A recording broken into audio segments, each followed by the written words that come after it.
John from Geek Fandom. Today we'll be reviewing XM Studios' Venom. There are already a few videos out there reviewing this piece, but we're just going to give some simple pros and cons, and you could decide if it's worth it to pick this up.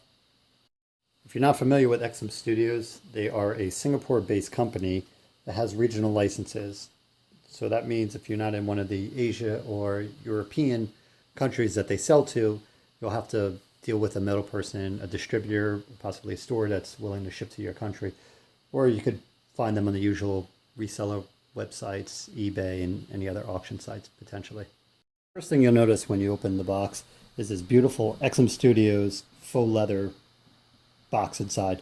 It is a heavy-duty cardboard with steel corners. It actually feels like it's reinforced with wood, but it's just heavy-duty cardboard. You can knock on it. It gives you the impression that if anything was to fall on top of it, or if it fell during shipping, that it would actually be fine. You could even probably stack other things on top of it. Beautiful. I wish other companies would start using something like it. And it's just almost worth paying extra money to get something shipped in this thing. The first thing that stands out, this thing is massive. It has a wingspan of 23 inches and a total height of 23 inches. Next thing that stands out is the sculpt, the actual pose of him. He's hulking over and smashing down this clock. You could assume it's due to the clock making noise or vibration, since the symbiote suit was always affected by noise and vibration. When you think of Venom, you think of a black suit or a very dark suit. This is not actually black. This has a lot of blue hue into it with very dark black lines. I actually looked up some old comics of Venom, and I noticed that they did illustrate him with a lot of blue hue or blue shadowing in it. So this makes it even nicer, I guess, to have a black on black statue. Shade definition, you wouldn't be able to see all the muscle tone, muscle definition. Around the white areas of the eyes, you'll notice they actually used more blue, almost more like an aquamarine in his eyes. I'm not sure if he'll pick up. That actually also goes back to, on the back of the spider, I'll notice the same thing.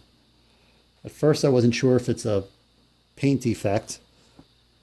And when we go to look at the hand, you can see the hands have a very white, completely white, no blue tone, nothing like that, which is pretty much how it should be. What I like about the base, it has very different textured feels to it. You have some parts of the base that feel very smooth over here, and then very rough if it was really granite or stone, and then more stone down here. So it does have a nice look, a lot of shadow, a lot of detail. The clock face itself is very smooth. It almost feels ceramic.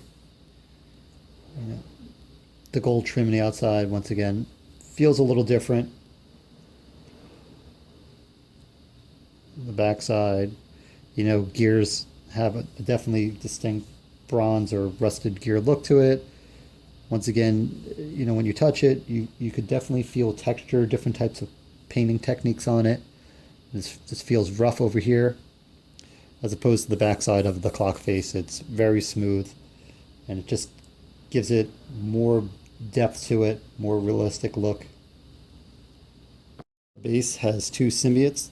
This one here could be removed, and the little hole here has a plug that it comes with, so if you just wanted to only display with just one, I don't know why you would want to do that, because this has great detail, and multiple symbiotes are always better. And then the other one on the other side gets clipped in through a pinhole through the gears. This is a little harder to get in. On the unboxing video, I might have edited it out, but there was a little bit of struggle. It's got a clip in there. Makes it a little harder, but once it goes in, it fits in nicely. The only thing, it's hard to see in the instruction manual. I couldn't tell if the symbiote tail should wrap around the inside of the foot or it goes on the outside, but as you're trying it, you can see that the pin's going to bend, and you realize that it should probably go only one way, and this is the way it should go. Now let's take a look at the heads. The statue comes with 3 different portraits. This one is the more newer version, I believe, of the Venom, with the big elongated tongue sticking out. But you notice here, It's got a magnet in it, which most high-end statues do, but it's very strong. Put it in, release it. You actually use a little pressure to take it out. The other interesting thing, the tongue itself also has its own magnet. Thought it was a little odd, but let's say if it fell off, you won't have the tongue have a breaking point. It could potentially fall off, or if it does snap off, you could probably contact the company and get another piece. So it's just one little additional thing that they did that's a nice touch. You could possibly even display it without the tongue. It might look a little odd with the big square in there, but maybe by turning it, you won't notice it as much. The head we'll take a look at is what I believe is the Todd McFarlane head.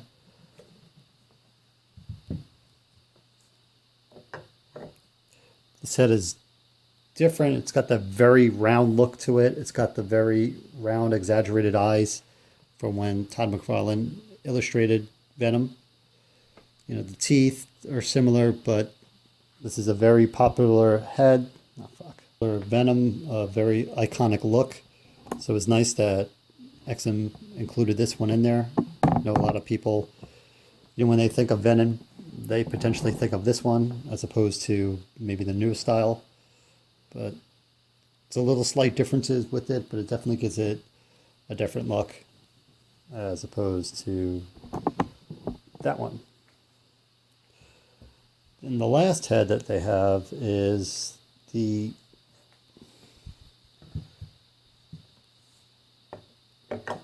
this would be the Eddie Brock head.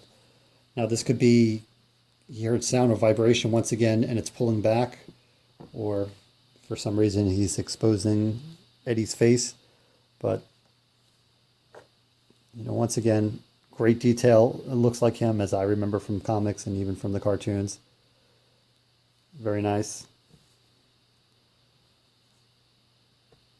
I can go back to the head that I would prefer to display him with. Is the one that I'm used to seeing Venom with, that once again with the very exaggerated tongue and that menacing look.